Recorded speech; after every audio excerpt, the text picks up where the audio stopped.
자, 우리 옆 사람 인사 한번 하겠습니다. 참 잘 오셨습니다. 반갑습니다. 네. 네. 오늘도 하나님의 은혜가 여러분 삶 가운데 넘치시기를 간절히 소망합니다. 오늘 본문 말씀 한번 따라할까요? 힘써 여호와를 알자. 아멘. 그 힘써 여호와를 아시는 여러분들 되시기를 간절히 소망합니다. 우리가 아는 것이 힘이다라는 말이 있어요. 그죠? 아는 것이 그만큼 중요해요.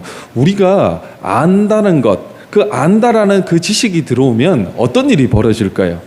그냥 좋게 말하면요, 그 지식이 내게 들어온 만큼 우리의 삶이 윤택해져요. 그러니까 아는 만큼 뭔가 누릴 수 있잖아요, 그죠? 그러니까 예를 들어서 뭐 어디 가면 물건이 싸더라. 똑같은 물건이지만 A 마트보다는 B 마트가 훨씬 더 싸더라. 그거를 아는 지식이 있으면 내 삶 가운데 뭐 돈이 좀 세이브가 되는 효과를 누릴 수가 있는 거죠. 돈이 세이브가 되면 어때요? 그 세이브된 돈으로 다른 것도 할 수 있는 거예요. 그러니까 내 삶이 조금 더 넓어진다라는 거죠. 그런데 한번 보세요. 조금 다른 측면에서 보면 그 안다라는 지식이 우리 가운데 들어오면 어떤 일이 벌어지느냐? 그 지식에 지배당하는 삶을 살게 돼 있어요. 그러니까 지배당하는 삶이라는 건 무엇이냐면 1 더하기 1은 뭐죠? 1 더하기 1은 2예요. 이거는 불변의 진리예요. 1 더하기 1이 2라는 것을 아는 사람들은 그 어떤 물건을 팔거나 어떤 그 경제 활동을 할 때 그 숫자에 반론을 제기를 못하라는 거예요. 반론을 제기 못하고 그 숫자가 데이터가 딱 나오면 거기에 순종되어져야 되고 지배돼야 된단 말이죠. 그러니까 그 지식이라는 자체가 우리의 삶을 윤택하게도 할 수 있지만 그 지식 아래에서 우리는 지배당하고 우리는 순종할 수밖에 없다라는 것이죠. 그렇다면 이 세상 살아감에 있어서 내가 지식을 많이 가지면 가질수록 이 지식에 내가 지배를 당해? 그럼 나 오늘부터 안 배워야지, 이런 사람이 있습니까? 아니잖아요. 뭐 더 많이 배우려고 그러고 더 많은 것을 알려고 하고 더 많은 것을 소유하기 위해서, 습득하기 위해서 끊임없이 노력하는 것이 사람들의 모양이에요. 그 제가 뭐 한 가지 또 이제 저희 집안 이야기를 잠깐 하자면, 저희 할머니가 돌아가셨어요. 돌아가신 지 한참 됐거든요. 저희 할머님이 돌아가신 지가 오래됐는데, 사실 뭐 할머님들 세대 한글 공부해본 사람이 어디 있어요?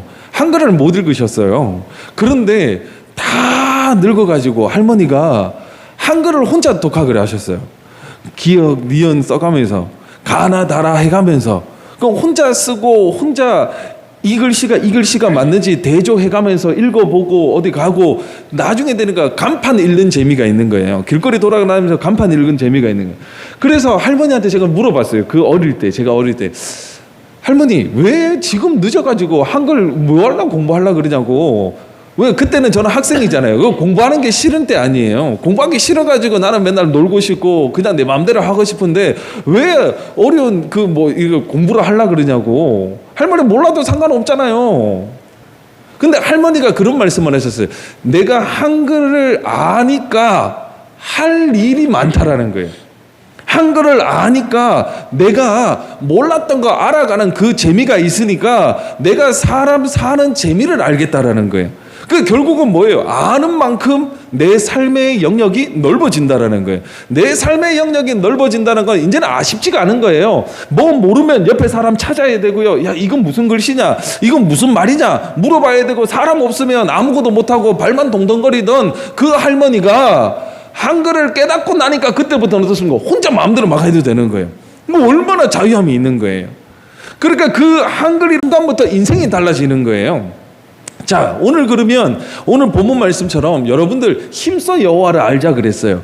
오늘 우리 성도님들에게 하나님은 어떤 분이십니까? 라고 물어보면 다 말할 수 있습니다. 가장 대표적인 게 뭡니까? 주는 그리스도시요 살아계신 하나님의 아들이십니다. 이거부터 시작해가지고 여러 가지가 있잖아요. 그러니까 많은 것을 알아요. 그렇다면 그 아는 만큼 여러분들 예수를 누리는 삶을 살고 계십니까? 라고 물어보면 그때는 대답하기가 좀 애매하단 말이에요.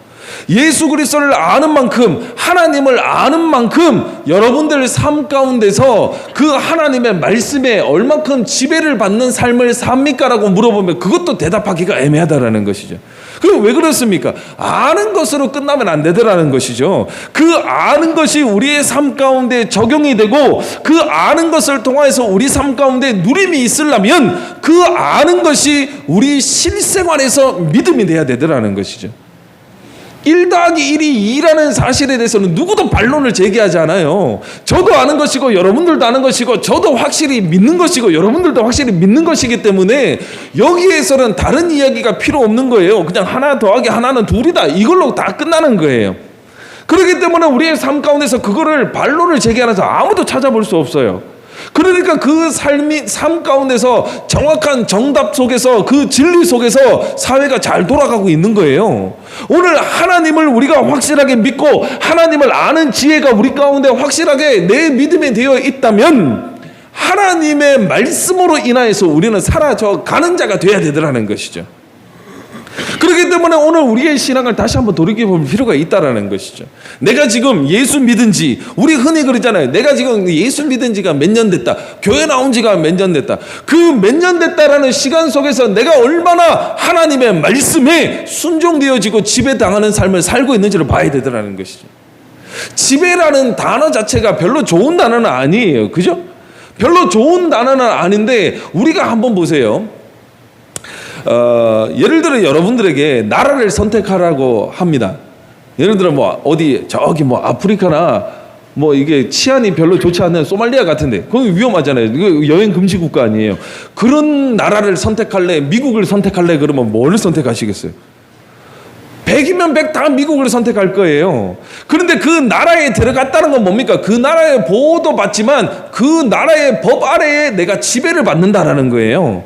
그런데 그 지배라는 단어가 별로 좋은 단어는 아니지만 내가 감당할 수 없는 어떤 문제를 해결해 줄 수 있는 힘이 있다면 그 힘의 지배를 받고 싶은 것이 우리 사람이라는 것이죠. 그게 무슨 말입니까? 내가 이 세상 살아감에 있어서 내가 감당하지 못하는 수많은 일들이 있는데 그 감당하지 못한 모든 문제의 열쇠가 되어 주시는 예수 그리스도를 내가 확실히 안다면 그 예수 그리스도 안에 있고 싶어 해야 되는 것이 지극히 당연하다라는 것이죠. 우리가 한번 보세요. 우리가 뭐 어디 목욕탕이나 이런 데 가면 개인 락카가 있잖아요. 그죠? 그런데 가끔 하다가 뭐 흔하진 않은 일이지만 그 열쇠 잊어버리는 경우가 있어요. 그러면 거기 이제 카운터 가서 이야기하잖아요. 아, 내가 열쇠를 잊어버렸습니다. 그럼 내 옷이 여기 들어있는데 이거 어떡할까요? 그러면 그 카운터의 주인은 어떡합니까? 서랍 안에서 뭐 하나 가지고 와요. 그리고 그거 갖다 대면 또 열려요. 그 열쇠가 뭐라 그럽니까? 마스터키라 그러잖아요. 이거는 어디든 갖다 대면 열리는 거예요. 오늘 우리의 삶 가운데 열리지 않는 우리의 인생의 모든 문제가, 풀리지 않는 모든 숙제들이 예수 그리스도 즉 하나님의 말씀이라는 마스터키를 가지고 갖다 대 보시라니까요. 열리지 않는 일이 없다라는 거예요. 그렇기 때문에 우리가 오늘 이 삶 가운데 내가 풀리지 않는 문제 때문에 근심하고 고민하고 힘들어하고 신음하고 있는 가장 큰 이유가 무엇이냐? 우리의 인생의 열쇠가 되신 예수 그리스도가 없다라는 거예요. 그렇기 때문에 그 예수가 우리 가운데 있고 없고의 차이가 우리 삶 가운데 얼마나 자유함을 누리냐 못 누리냐의 차이라는 것이죠. 그렇기 때문에 성경은 뭐라고 말씀하십니까? 진리를 알지니 진리가 너희를 자유케 하리라 그랬단 말이에요. 그 진리가 무엇입니까? 내가 곧 길이요 진리요 생명이니 그랬단 말이에요.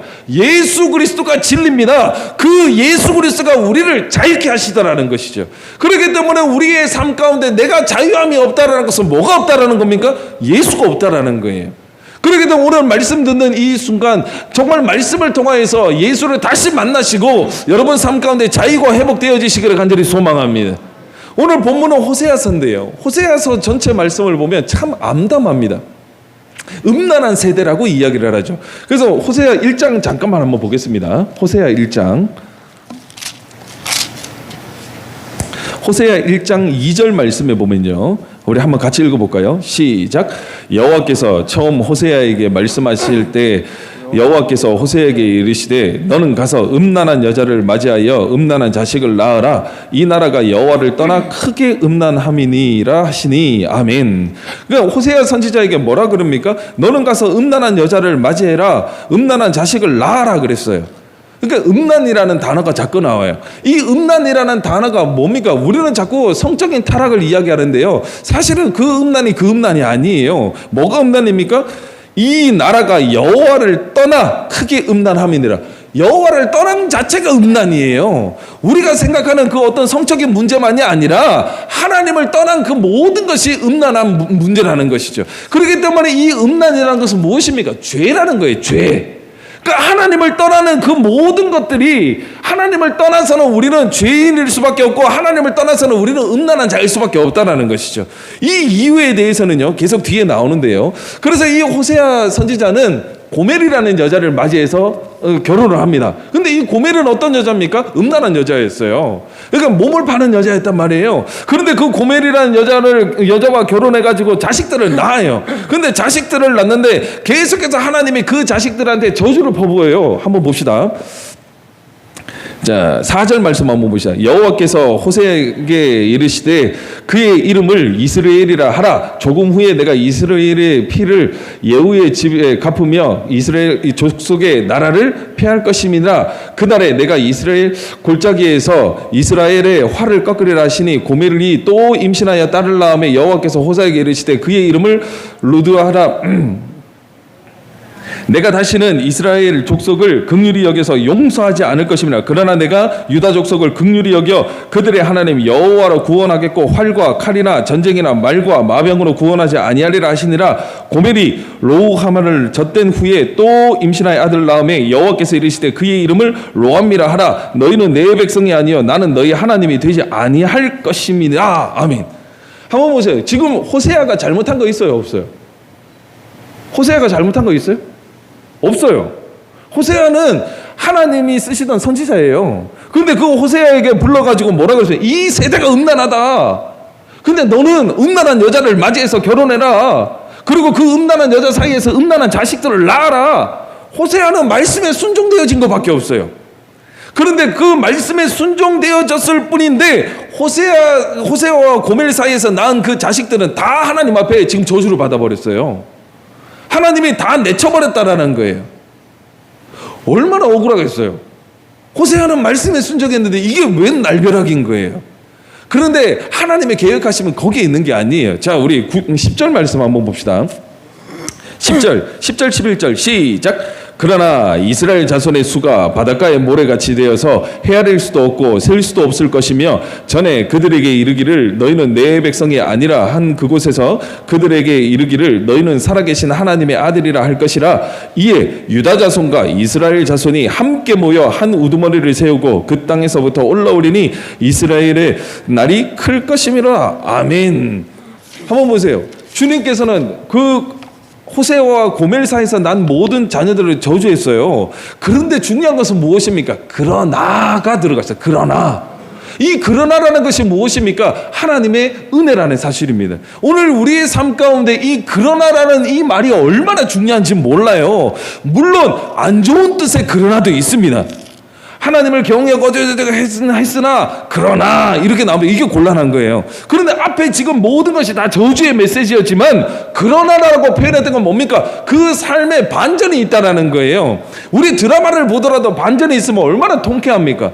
오늘 호세아를 통해서 하나님께서 이 반전의 은혜를 주시는데 이 그러나의 은혜가 무엇이냐? 모든 것을 하나님께서 회복시켜 주시겠다라는 거예요. 오늘 이 은혜가 여러분 삶 가운데 실제가 되시기를 간절히 소망합니다. 그런데 그러나의 은혜, 하나님께서 그러나라고 말씀하신 이유가 있는 거예요. 그냥 단순하게 저주했다가 갑자기 회복시키고 그게 아니에요. 어떤 근거가 있고 어떻게 해야지만 이런 은혜가 있다라는 것을 주님께서 여기에 숨겨 놓으셨는데 그것이 무엇이냐? 우리 한번 보세요. 우리 자녀들이 사춘기 때 이럴 때 속삭일 때 있잖아요. 그죠? 그 사춘기 때 속삭이고 그러면 말썽 부리고 그러면 부모님들이 화를 내다가 뭐라 그래요? 야, 너 집 나가 임마. 너 내 새끼 아니야. 너 오늘부터 호적에서 팔 뻗을 거야. 이런 얘기 가끔 하잖아요. 뭐 저만 들어봤어요? 다들 아는 것처럼 착한 것처럼 부모들이 그래. 응? 그런 얘기 하잖아. 야, 너 엄마 안 할 거야. 난 니네 아빠 안 할 거야. 이런 얘기 하잖아요. 말 하도 안 들으면. 그런데 그 아이가 그 말을 듣고 알겠습니다 그러고 보따리 싸고 나가면 어떻게 돼요? 그때부터는 그 아이가 탕자가 되는 거예요. 그런데 부모가 그 아이에게 속상해가지고 너 오늘부터 내 새끼 아니야. 너 나가. 그게 진짜 내 새끼가 아니고 나가라 그래서 나가는 겁니까? 아니잖아요. 그 아이가 어떻게든 부모의 이 아픈 마음, 부모의 이 안타까운 마음, 부모가 정말 너를 얼마나 사랑하는지 그 마음을 알아달라고 지금 하소연하는 거 아니에요. 몸부림치는 거 아니에요. 오늘 사실 아까 1절에서 9절까지 읽었던 그 호세아와 고멜 사이에서 난 아이들에게 하나님께서 그렇게 말씀하신 이유가 무엇이냐? 하나님께서는 돌아오기를 원하더라는 것이죠. 하나님은 지금 이 음란한 세대가 너무 싫은 거예요. 왜 음란합니까? 하나님을 떠나버렸기 때문에 음란하다라는 거예요. 그러니까 하나님을 떠나서 이 사람들은 스스로가 만족하고 스스로가 자유하다고 생각하는 그 자체가 하나님이 너무 속상하다라는 거예요. 우리 자녀들도 가끔 그런 거야. 엄마 나 밥도 할 수 있고, 엄마 나도 빨래도 할 수 있고, 나 동생이 있으면 나도 이렇게 다 할 수 있어. 그렇게 이야기하죠. 맡겨보시라니까 하나하나. 안 된다니까요. 못 한다니까요. 엄마가 있기 때문에, 집에 어른이 있기 때문에 지가 그 말을 할 수 있는 거예요. 왜? 책임져 줄 수 있는 부모가 있기 때문에. 오늘 하나님께서 그 호세아와 고멜 사이에서 난 그 자녀들에게 그렇게 말씀하신 이유가 어디 있습니까? 너희 스스로가 살 수 있다라고 지금 착각하는데 한번 살아보라는 거예요. 근데 진짜로 그 말 듣고 나가면 뭐 된다 그랬어요? 탕자가 된다 그랬단 말이에요. 탕자가 언제부터 탕자입니까? 돈 떨어지고 사람들이 자기를 다 미워하고 버리고 배척할 때 그때부터 탕자입니까? 아니에요. 아버지 집 떠난 순간부터 탕자였다는 사실이면. 내가 지금 가진 게 없고 내가 지금 부족하고 내가 지금 초라하게 산다고 내가 비참한 인생이라고 생각하십니까? 아니에요. 아무리 많이 가져도 하나님 아버지 집에서 떠나버리는 순간 그때부터 비참한 인생이 시작이 되더라는 것이죠. 그렇기 때문에 오늘 우리의 모습이 중요한 것이 아니라 내가 지금 쉴 곳이 있느냐가 중요하다라는 거예요. 내가 지금 마음을 둘 곳이 있느냐가 중요하다는 거예요. 그렇기 때문에 우리가 어때요? 고아 보세요. 고아 얼마나 불쌍합니까? 얘는 어디 갈 데가 없잖아요. 어디 의지할 데가 없어요. 자기의 어떤 마음의 속마음을 털어놓을 수 있는 그것이 없기 때문에 이게 고아가 불쌍한 거 아니? 아무리 집이 가난하고요, 아무리 못 살아도요, 우리 여기 권사님 세대들, 뭐 이게 어르신들 세대를 보면 힘들고 어려운 시기가 있었잖아요. 한 집에서 단칸방에서 여럿이 살고 이런 기억이 다 있으시잖아요. 그러니까 아무리 힘들고 어려워도 저녁에 들어와가지고 다들 바깥에서 공부하고 일하고 들어와가지고 양푼 다 찌그러진 양푼에다가 밥 하나 비벼 먹고 그냥 그 방에서 그냥 같이 뒹굴고 자도 집이 있으니까 행복하고 지금까지 버틴 거예요. 집이 없으면 안 된다니까요. 그렇기 때문에 오늘 우리가 신앙생활하면서 가장 중요한 것은 무엇입니까? 하나님의 말씀이 우리 가운데 있느냐 없느냐가 중요하단 말이에요. 그 말씀 가운데서 그 은혜 가운데서 우리가 발견되어져야 되는 것이고 하나님의 은혜 안에서 우리가 살고 누릴 때 그때부터 이 삶 가운데 자유함이 있는 것이고 이 삶이 하나님 앞에 감사의 조건이 되는 것이지 내 마음대로 산다고 되는 게 아니에요. 그렇기 때문에 주님께서는 이 호세아의 자녀들을 통하여서 이스라엘에게 주님께서 말씀하시는 거예요. 야, 나는 니네 하나님 안 할 거야. 나는 니네랑 이제 관계 끊을 거야. 너희 다 그냥 죽든지 말든지 나 신경 안 쓸 거야. 라고 하셨지만 그 말의 중심에는 어떻습니까? 그럼에도 불구하고 그러나 너희가 돌아오기만 돌아오면 내가 1000번이든 10,000번이든 내가 너희를 회복하게 해주시겠다라는 거예요. 이게 얼마나 큰 은혜입니까? 탕자도요, 나 그냥 아버지 집에서 품꾼의 하나로 살겠습니다. 그 마음 먹고 왔잖아요. 그래도 체면이 있어. 그 사람한테 그 체면이란 게 있잖아요. 그것 때문에 아유 내가 아버지한테 어떻게 그럴 수가 있나? 나 이제 품꾼의 하나로 가야 되겠다. 마음은 먹고 왔지만 돌아오는 순간 어떻습니까? 그 말 못했다니까요. 왜 못했습니까? 아버지가 그 말을 할 기회를 안 줬어. 오자마자 껴안지요, 입 맞추지요, 목욕시켜라, 옷 갈아입혀라, 가락지 끼워라, 신발 갈아 신겨라, 야 송아지 잡아라, 잔치하자, 죽은 내 새끼가 돌아왔다 그러잖아요. 거기에서 이 탕자는 대사가 한마디도 없어요. 그때부터는. 왜 없습니까? 그 크신 하나님의 사랑으로 그 모든 허물을 덮어버리셨기 때문에 그렇다는 거예요. 오늘 그러나의 은혜가 이거예요. 돌아오기만 하면 너희 지금 엉망진창으로 살아. 너희가 지금 바알신 앞에 무릎 꿇고 살아. 너희가 지금 우상을 섬기는 삶을 살아. 나 외에 다른 것을 더 사랑하는 음란한 가운데서 살아. 그러나 돌아오기만 한다면 아무것도 묻지도 따지지도 않겠다라는 거예요. 그렇기 때문에 주님께서 그 이스라엘 백성에 대한 그 사랑이 어떠냐면요. 자, 2장 한번 보겠습니다. 2장 16절 말씀 한번 읽어보겠습니다. 16절. 자, 16절 17절까지 읽어보겠습니다. 시작. 여호와께서 이르시되 그날에 내가 나를 내 남편이라 일컫고 다시는 내 바알이라 일컫지 아니하리라. 내가 바알들의 이름을 그의 입에서 제거하여 다시는 그의 이름을 기억하여 부르는 일이 없게 하리라. 아멘. 한번 보면 주님께서 뭐라 그럽니까? 여호와께서 이르시되 그날에 네가 나를 내 남편이라 일컫고, 그 회복의 은혜를 말씀하시는 거예요. 오늘 이스라엘은 어떻습니까? 우리를 의미한단 말이에요. 우리는 그리스도의 영원한 신부잖아요. 주님 오실 날만 기다리고 있으니까. 그러니까 주님께서 이 모든 것이 회복하면, 돌아오기만 하면 그때는 네가 나에 대한 존재를 알 것이라는 거예요. 어떻게? 내 남편이 된다는 거 안다라는 거예요. 그렇기 때문에 주님께서는 뭐라고 말씀하십니까? 그날에 네가 나를 내 남편이라 일컫고 다시는 내 바알이라 일컫지 아니하리라. 이제는 확실하게 하나님을 아는 지혜가 생겼단 말이에요. 내 백성이 망하였도다 그랬어요. 뭐 때문에 망했습니까? 하나님을 아는 지식이 없음으로 망했단 말이에요. 오늘 한번 보세요. 우리가 왜 주의를 성수하지 못합니까? 왜 하나님 앞에 나오지 못합니까? 왜 하나님의 교회를 사랑하지 못하고, 왜 우리가 헌신하지 못하고 봉사하지 못하고 우리의 마음이 하나님 앞에 온전히 드려지지 못할까요? 하나님을 몰라서 그런다니까요. 하나님을 몰라서 그런 것이지, 하나님을 알면 이 모든 거 설명 안 해도 되는 거예요. 왜 설명 안 해도 됩니까? 내 남편 만나가지고 내 남편이 좋아하는 것을 당연히 같이 하는 것이 아내 아닙니까? 그렇기 때문에 그 남편을 제대로 만나면 그 남편 속에 들어간 그 아내만큼 행복한 사람이 어디 있어요? 창세기에 보면 아담이 하와가 걸어오는 것을 보고 뭐라고 합니까? 이는 내 뼈 중에 뼈요, 살 중에 살이라 그랬잖아요. 그게 뭐예요? 자기의 갈빗대로 만들었잖아요. 그러니까 하와가 자기에게 걸어오는 것을 보고 행복했어요. 왜 행복했습니까? 자기의 뼈가 자기 몸으로 다시 들어와서 완전체가 되니까 기쁜 거예요. 그러니까 내 몸이 완전체가 회복이 된단 말이에요. 오늘 우리가 어디로부터 왔습니까? 하나님의 말씀으로부터 왔단 말이에요. 그렇기 때문에 하나님의 말씀으로 돌아가는 순간 하나님과 더불어서 먹고 마시는 그 은혜가 우리 삶 가운데 회복이 되더라는 것이죠. 하나님과의 완전체가 돼야 된다니까요. 그래서 예수 그리스도와 연합하여 하나가 된 자 그러잖아요. 그 연합해서 하나가 됐다는 건 무엇입니까? 이제는 말씀과 하나가 됨으로 인하여서 말씀에 순종되어지며 말씀에 지배받는 것이 행복한 자의 삶으로 바뀌어졌다는 것이죠. 하나님은 우리에게 늘 좋은 것 주시는 분이세요. 믿으십니까? 하나님 늘 우리에게 좋은 것 주시는 분이에요. 내가 알지 못하는 측량치 못할 은혜를 하나님이 우리에게 부어주신다는 것이죠. 그렇다면 그 측량치 못할 그 사랑을 누리기 위해서는 하나님과 하나가 돼야 된단 말이에요. 옆집 아저씨가 아무리 좋아도 내 남편보다 못해야 되는 거예요. 옆집 아저씨가 아무리 잘나고 아무리 훌륭해도 내 남편이 훨씬 더 좋아야 된단 말이에요. 왜? 옆집 아저씨랑 잘못되면 그거는 손가락질 받는 거예요.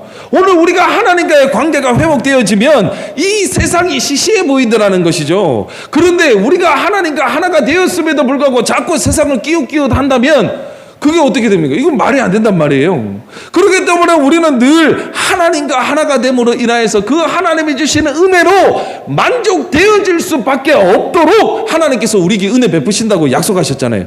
그렇기 때문에 이 오늘 말씀 보면 뭐라 그래요? 내가 바알들의 이름을 그의 입에서 제거하여 다시는 그의 이름을 기억하여 부르는 일이 없게 하리라. 아멘. 이게 뭡니까? 옛날에 좋았던 거 다 지워버리겠다라는 거예요. 주님께서 우리의 머릿속에 지우개를 이렇게 씩씩씩 해가지고 지운다? 아니에요.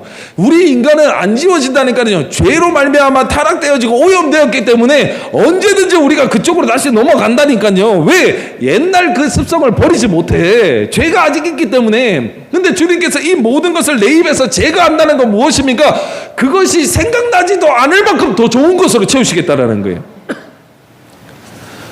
우리 한번 보세요. 우리가 이렇게 뭐 이렇게 예를 들어 뭐 매일 라면만 먹던 사람이 쌀밥에 고기국 먹으면 어때요? 라면 생각납니까? 매일 라면 먹는 사람은 이제는 자기 이제 성공한 것처럼 느껴질 거 아니에요.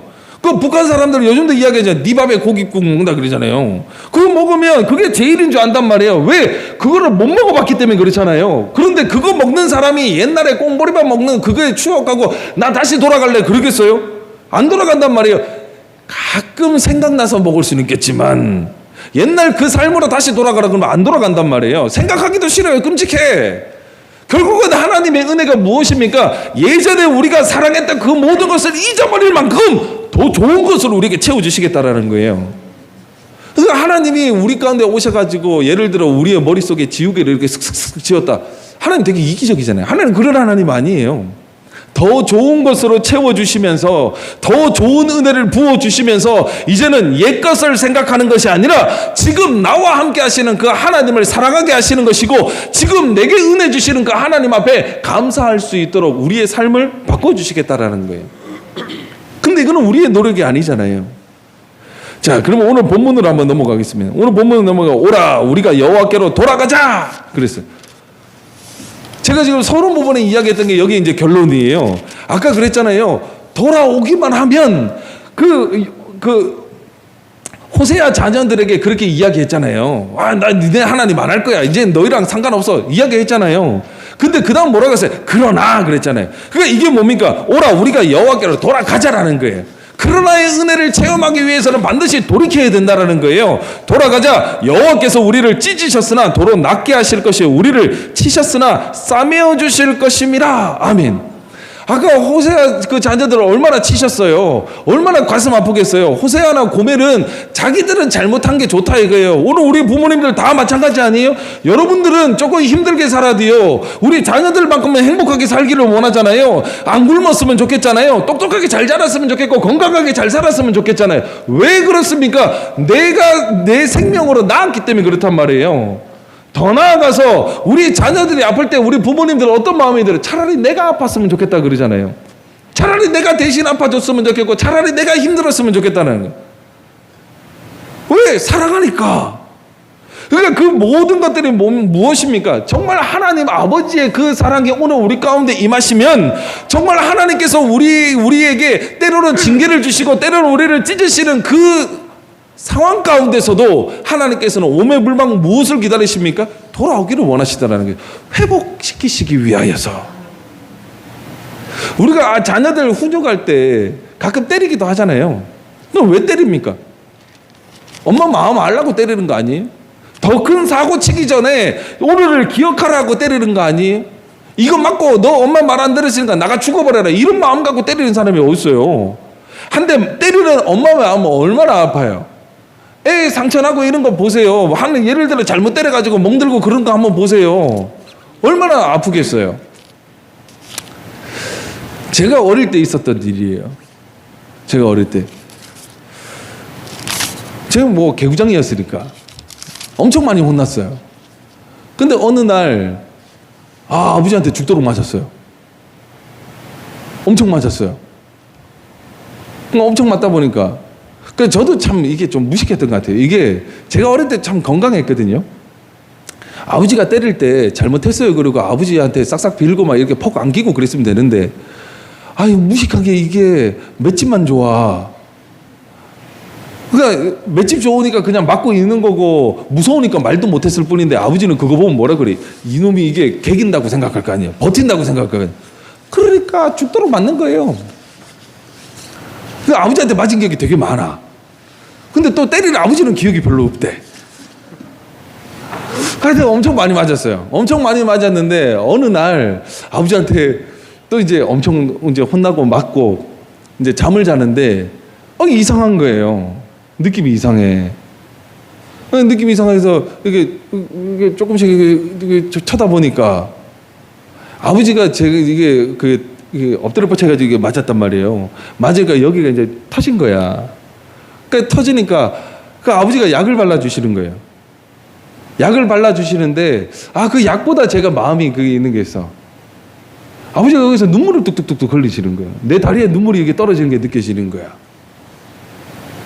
근데 제가 저는 아버지를 어릴 때부터 굉장히 존경하고 사랑했거든요. 지금도 마찬가지지만. 그래서 저는 아버지 닮는 게 꿈이었어요. 그래서 아버지 걸음걸이도 따라했고요. 아버지 말하는 것도 따라했고요.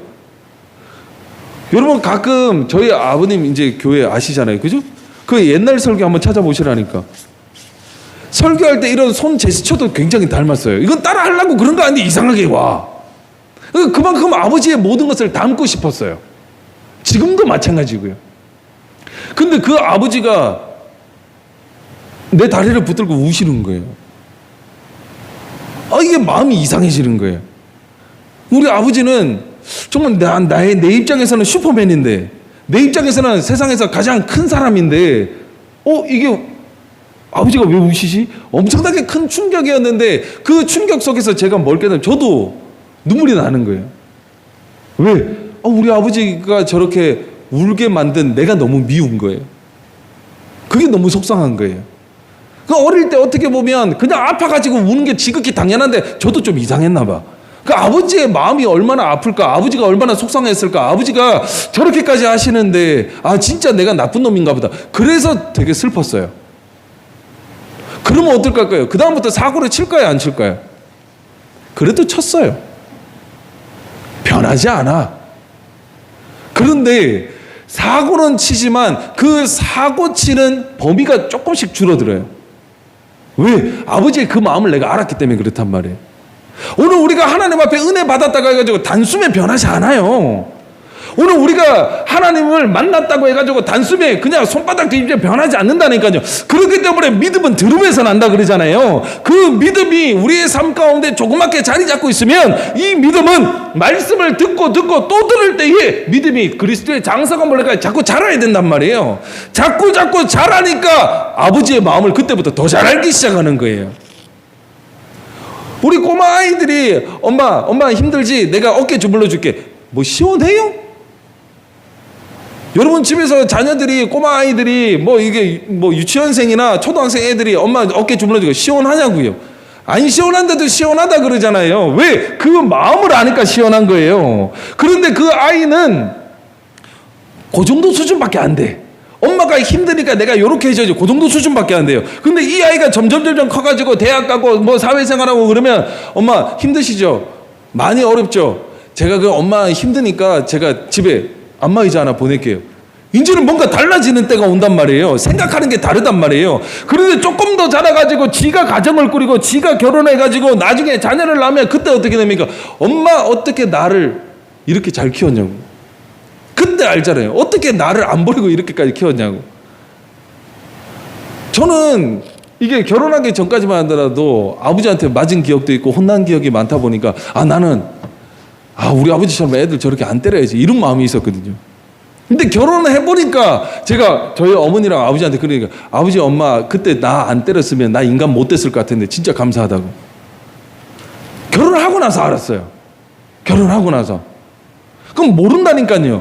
지금 우리가 하나님 앞에 순종되어지지 못하고 지금 하나님 앞에 내가 헌신되어지지 못한 이유가 어디 있느냐? 아직 내 믿음이 어려서 그렇단 말이에요. 작단 말이에요. 그런데 이 믿음이 말씀을 자꾸 듣고 또 듣는 가운데 계속해서 내 믿음이 자라면 이제는 하나님 아버지의 마음을 내가 아는 것이 더 많아진다면 그때부터는 하나님과의 관계가 더욱더 가까워질 수밖에 없다는 것이죠.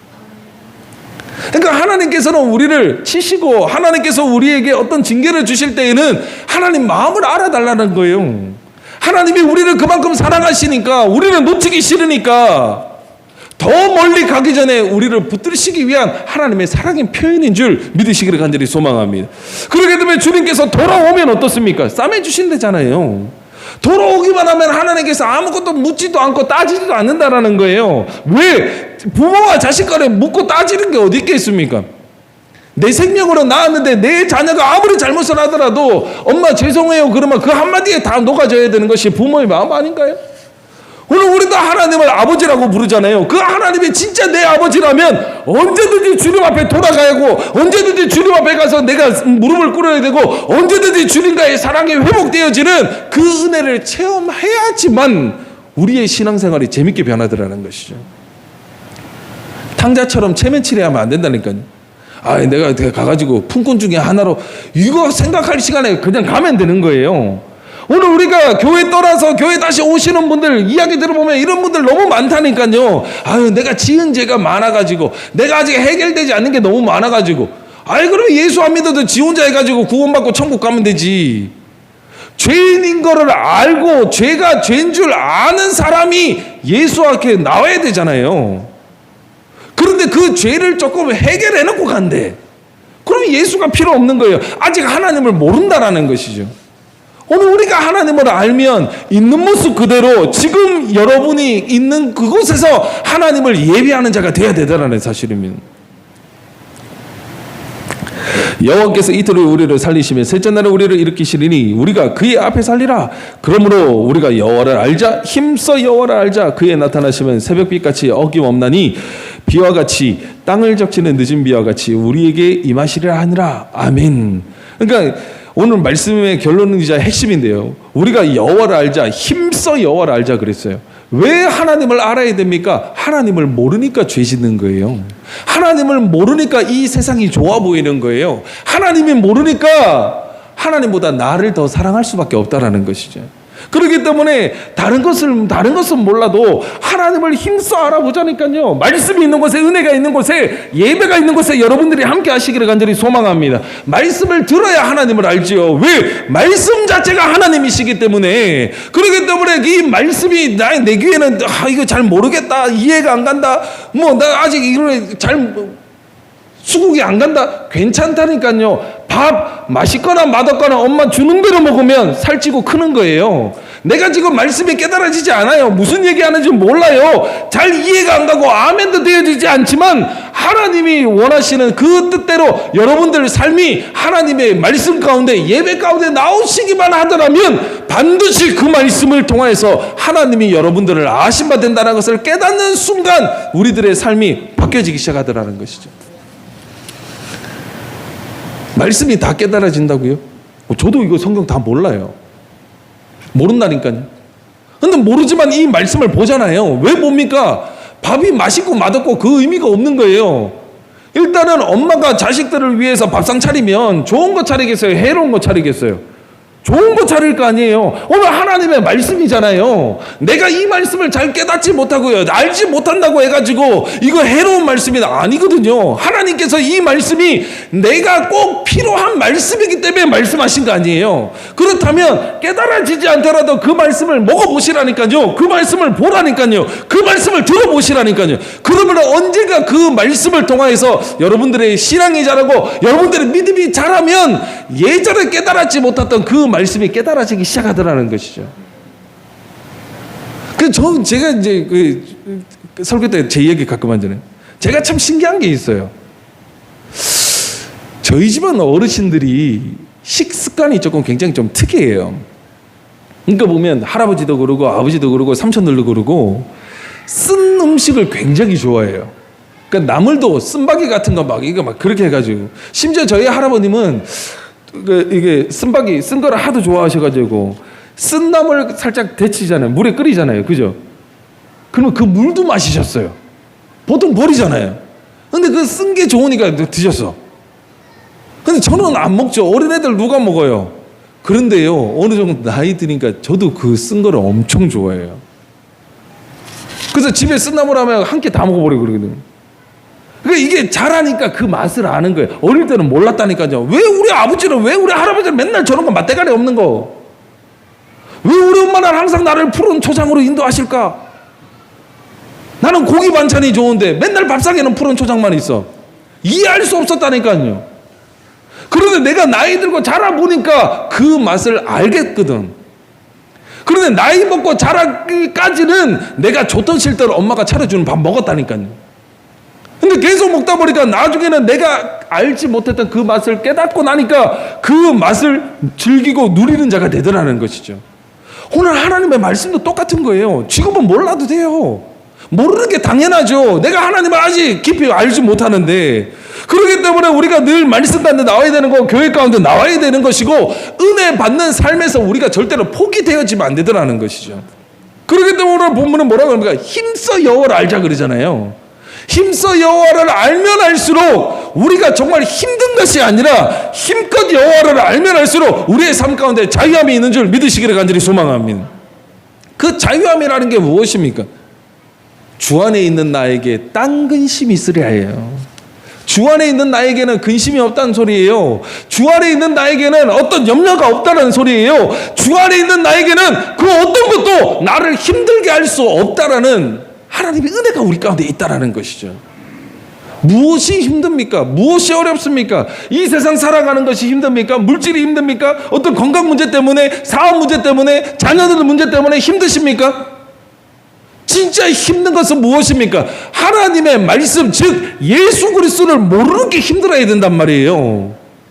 모든 문제의 근본적인 핵심은 뭐라 그랬습니까? 우리의 인생의 마스터키가 되신 예수 그리스도, 그분이 있으면 모든 문제가 풀리게 돼 있다니까요. 물질 문제도 풀리는 것이고 자녀 문제도 풀리는 것이고 모든 건강이나 사업 문제도 우리의 삶 가운데 나를 발목 잡고 있는 모든 근심의 족쇄로부터 우리를 풀어줄 수 있는 유일한 키가 바로 예수 그리스도라는 사실입니다.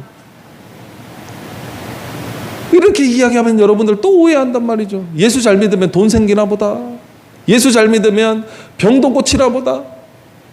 아니에요. 그것 때문에 예수 믿는 거 아니라니까요.